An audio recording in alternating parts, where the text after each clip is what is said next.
سرما په کورمه کې په 2 جلا پیښو کې د 15 معلمینو ترڅنګ 8 تنه ووژل شول. له پیښې وروسته یو ور بیا په سیمه کې د شیعه او د سنی د جنگ شخړه راولاړه شوه، خو د ځایي خلکو او د دولت په مرسته باندې د دواړو ډلو ترمنځ ډزبندیز وشو. خو له پیښې وروسته اوس هم په سیمه کې تاوتریخوالی لیدل کیږي او خلک یې را احساسوي. د امن ځای پر ځای کېدو لپاره د سیمې مشران په هڅو کې دي، خو لا تر اوسه یې کومه کامیابي نه ده ترلاسه کړې. بل لوري ته امنیتي ځواکونو کلک امنیتي تدبیرونه په پام کې نیولي دي. امنیتي عسکر ګزمې کوي او پتلونکو او راتلونکو خلکو باندې نظر ساتل کېږي. د امن لپاره د کېدونکو هڅو په برخه کې د سیمې یو ټولنیز فعال عبدالخالق پټان هم دی، څوک چې په سیمه کې د امن او د ثبات لپاره د اوږدې مودې راهیسې هڅې کوي. که څه هم په دې برخه کې دوی د یو شمېر ستونزو سره مخامخ کیږي، خو بیا هم دوی د غلړې دوامداره ساتلې ده. تیر ورځ مو په کورمه کې له دوی سره د امن لپاره د کېدونکو هڅو په اړه باندې یو تفصیلي مرکه کړې ده. ستاسو پام ورته راګرځوو. په پړچینار کې اوس په نږدې کې واقع وشو، د هغې نه وړاندې هم دغه شانتې پرله پسې واقعیات وشي او بیا دلته کې د خلکو ژوند چې دغه د لوی مشکل سره مخامخ شي. تاسو اوس په نږدې کې د استادانو یا د معلمینو د وژل کېدو پیښه رامخې ته شوه. تاسو پکې هم خپل هڅې او منډه ترډې او دغه وکړلې. اساسي علتونه څه دي دلته کې په پړچینار کې چې دغه شانتې پیښې رامخې ته کېږي او بیا داسې لوی جنجال یې رامخې ته شي؟ بدقسمتي خو ته دا وایي چې کورمې څومره هم مسالې دي یا د کوم وخت نه څه د جنګونو سلسلې روان دا ټول که موږ د بیکګراوند وګورو دا ټولې زمیني تنازع دي. یو چې ته د ځنګل خبره ده، یو چې ته د پټیو خبره ده، یو چې ته د غرونو خبره ده. نو زیاتره موږ د ځمکو تنازع وایي چې نه دا رقم حالت جوړېږي. خو بیا هم څه کومه هم جګړه کېږي دلته، هغه که د غره وي او هغه که د پټي وي، هغه همیشه دپاره بیا مسلکي رنګ ورکولی شي. او مسلکي رنګ دې دپاره هم ورکولی شي چې یو خو د پریکینو غلطي وکړي ورکېږي، دویم خبره چې پریکینو ته وکړي سپورټ میلاویږي، او بله غټه خبره چې بیا د دغې مسالې حل هم نه راوځي. نو چونکې اوس داسې واقع بیا دي کې ځنه داسې هم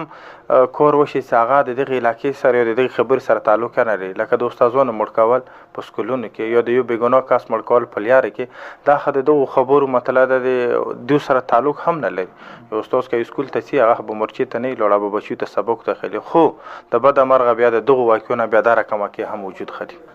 تاسو وایي چې دا د ځمکو یا د جایدادونو یا د بریدونو یا د حدبندو مسلو دغه کومې داسې لویې شخړې دي، کوم قومونه دي چې د هغې ترمنځ دغه شخړې شتون لري؟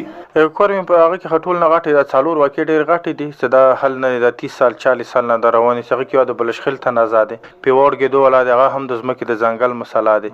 د بشارۍ او د ډانډر دی هغه هم د ځمکې مسله دی، د مقبلو دی د کونجلې ځای دی هغه هم. په کورمې کې دا 4 نه 4 د غټ مسلې دي او همیشه دپاره چې جنګونه شروعات شوی دی او جنګ چې کېږي هغه هم د دغو واقعو وجه نه کېږي. پټان صاحب د اخري پیښه وشوه، تاسو هم سفر وکړو، لږ راته وایي چې لاړلو د خلکو سره لیده کتنې وکړلې، د وژل شویو کورنیو سره میلاو شوي، د اهل تشیع د مشرانو سره میلاو شول، د اهل سنت د مشرانو سره میلاو شول، څه مو ولیدل؟ مونږ خو که دا وګورو که هله کله هم دا مسله وشي یا داسې مړي وشي یا پرژلې وشي، نو بدقسمتي دا دی چې یو خدای چې دې کې ځان داسې خندانونه یا هغه داسې متاثره شي چې هغه دغو خندانونو سره دغو شیانو سره تعلق هم نه دا لویه بدقسمتي خبره ده. بیا هم که مونږ خپل مشران وګورو یا د خپلې علاقې اکثریت وګورو، ټول خلک دې شي نه غواړي چې را جنګ وشي، هغه نه غواړي چې لیارې باندې شي، هغه نه غواړي چې بېګناه خلک مړه شي. خو دا به تر هغه وخته پرې دا شی به جاري اسلام ګل صاحب تر څو پرې چې موږ دغو تنازع نه تښتو، تر څو پرې دغو تنازع هلته مو سنجیدګي نه خسي، په شمول د حکومت، په شمول د پریکین، په شمول د علاقې مشرانو نظام دغه تنازع دا پیښه به کېږي. تاسو چې اوس د آخري سفر وکړو، لږ د دې راته روداد وایي چې څنګه لاړئ او څه مو وکړل، چا سره میلاو شوئ، د امن لپاره یا د خبرې اترې لپاره، د ستونزې د حل لپاره مو څه خبره وکړله؟ دلته خو زموږ د کوم ټیم کې د بشارۍ او د ډنډر مونږ هلته لاړو د جنګ د بندیز کولو دپاره چې را جنګ د بند کړل شو. بیا خو تاسو ته پته هغه جنګ بند هم کړلی شو. زموږ کوشش دا و دواړو پریکینو سره مو میلاو شول، دواړه پریکین په دې باندې راضي هم وو. زموږ به تاسو ته د جرګې ته لارې چې څومره زموږ کاغذ دي یا د موږ څومره ترقیه کار دا به تاسو مخې ته مو کېږدو، په وجود دې چې موږ ته دا وایي چې تاسو موږ ته مچلګاه هم کېدو، نو دواړه پریکین په دې هم راضي چې تاسو ته به موږ چې مچلګاه هم کېدو. خو د بده مرغه بیا موږ ته پاته نه لګېږي چې داسې چوک دي چې هغه یو پریک ته وایي سره تاسو یو جرګې ته سر ما کېږدو، یو تاسو جرګې ته خپل واکیلات ما ورکړو تاسو لږ مو ته انتظار وکړو هغه وجه نه هغه خبره څه کومه هم د حل طرف ته هغه کې چوک منډه کوي نو به وجود دې څه خبره حل شي هغه پاریکین ته دوباره دا شورټي ورل شي سره تاسو د خپل او تمازه امید تاسو مسالې سره حل شته نو هغه وجه نه هغه د مسالې بیا حل ورونه سي چونکې اوس دا واقع شوی دا خو دغه تاوتریخوالی یا په هغه زړونو کې هغه درد او دغه سیز شتون لري ستاسو فکر باندې چې دی دغه سیز په دواړو فریقینو دپاره څومره ضروري دی چې په دې باندې سوچ پکاره چې په راتلونکي وخت کې نور نقصان ونه شي هر واقعیت څه وشي انیشلی وخت کې هر یو سړی جنا جذبتي خلک وي چې کوم مشرون هغه دا هم سوچ لري سره دا واقع بیا ونه شي حکومت هم څه کله واقع وشي اختم کې سرګرم شي سره دا واقع د بیا ونه شي خدا خو په دغه خبرو باندې یو په د موجودات څه مطلب دا دی چې یو وخت لپاره یو ته کونه کېږي یو وخت لپاره تر پوهڅ مطلب دا چې لیار کولو کې یو وخت لپاره تی خبره سړی کې دی حل نه دی نو مو دا یو چې مستقل حل دی لپاره ضروري دا دی چې مو څومره هم مشرون دی پرکن د ټول نه شامل کوم دغه مو حکومت هغه مو تنظیم دی دلته کوم هم سکیورټي فورسز ادارې دي په کور دوه کې د سیرول ادو کې صدا مسالې مستقل حل ور کاغه د کمیشن د لاري کاغه د روایتو د لاري او کاغه د جرګې د تاسو وایئ چې دغه تنازع حل چې دي مختلف طریقې کې دي چې دا حل شي حکومت ته عدالت ته پولیس ته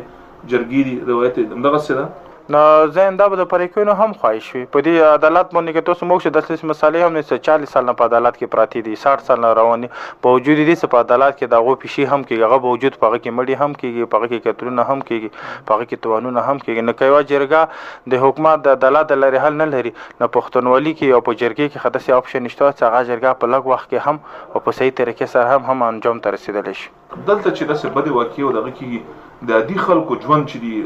بس ارسو کوم کې راځي خو د عامو خلکو تګ راتګ د نورو د ژوند اړخونه چې دي څومره اغېزمن کېږي څومره متاثره شي ټولو نه غټ خبره خله چې کله هم جنگ غشي مو بزرونه متاوال بربدي مخګوري او ته بعد چې بزرونه اکثر غریب خلک ابو دي او د مو په علاقې کې بل روزګار څه سلسله شته نه دلته کې چې ګوړې چلی هغه کدلته چوک ریلا چلی یو د لاس مزدوري کې هغه سره دومره کې خپل بچی ته د دوه وختو ټیکاله وسی نو څنګه اکثریت مو علاقې خلک زمیدار خلک د اکثر د بازار ترڅی بازار کې مزدوري کوي نو کله هم د سالو ته غشین هغه خلک چې هغه د خپل بچی لپاره د دوه وختو ټیکاله بندوباس کې سباغه باندې بازار باندې پاغه باندې لیاري باندې دا غو راتاګ باندې شي او دلته یو د سپیزو جوړ شي چې کوم افغانستان کوم خلک رسي د روډ د لارې دلته سمل ته کوم غي د علاقې ته کوم ترانزیت پوینټس کوم ته هغه لاري هم باندې شي بزرونه هم باندې شي نو مو خیال ده هر یو کور ته وسره نقصان رسیږي زور هم رسیږي او هر یو کور ته مشکل هم پیخیږي پټن څه د اوسنی چې کوم پیښه شوې ده نو د دې لپاره تاسو د کومونو یا د خلکو یا د مشرانو سره د رابطو یا د تماس غو سلسله یا لړۍ روانه ده کنه په ځای ولاړه ده نه بشکه دا خروانه دي مو دوړ اړخته سره مشران دغه سه هم نستا کو بیګه هم سره چې جرګي ولا مشران رغلي قوم ځي هغه سه هم دی حواله سره خبر او شواله خدای یاد سه بعد مې د سه پیښه شوې دي اکثر په پاریکینو کې او په اکثر په خلکو کې کوم پر د استادان وفات شوی دی په دې په سره په ټول علاقې کې واده سپیزا جوړ شوی دی چې بعضو کې کوم د خبري گنجائش پیدا کوه د خبري گنجائش هم زیات مشکل نو تاریخ تر خپل لګ زیات مو غوړو سره دا بیا هم د خبرو دلارې د چرګې دلارې او د خیرخوي دلارې د خبره حل شي د ځوانانو په سوچ کې څوره فرق راغلی تیر وخت په نسبت باندې اوس ځوان چې مونږ ګورو د وایلنس یا د تشدد د کمولو لپاره یا د شیعه سنی د فساداتو نه یا د غیر راوستلو لپاره مضبوط څه بدلون شته دې څومره هم ځوانان دي اوس موږ زیاتره د خوشقسمتي خبر چې اکثر کورمیوال د یورپ نه ورسره په هر ملک دا بود دي او څومره هم هغه خلک چې مل لکه نه بهر دي هغه ټول خلک یو دلته څومره مو اکثریت هغه تعلیمات دا ټول خلک د جنگ نه د دغه تنازع نه ډېر تنګ راغلي دا ټول غوړي چې دی مستقل حل مو ولرو دا جنگونه د دې خبري حل نه دی والی په وجه چې د سره مو تعلیمي سرګرمیونه هم متاثر کیږي ایمو نور کاروبار هم سره متاثر کیږي ایمو کوم نورمال ژوند دغه هم متاثر کیږي یعنی دا د سیو شاده چې دینه هاري د علاقې هاري ځوان غوړي سره دینه موز تاسو غوښتل خلک چې بیا منډه ترړي دغه کې د حالت د سدي دوی هم د غواخونو یا د چیلنجز یا د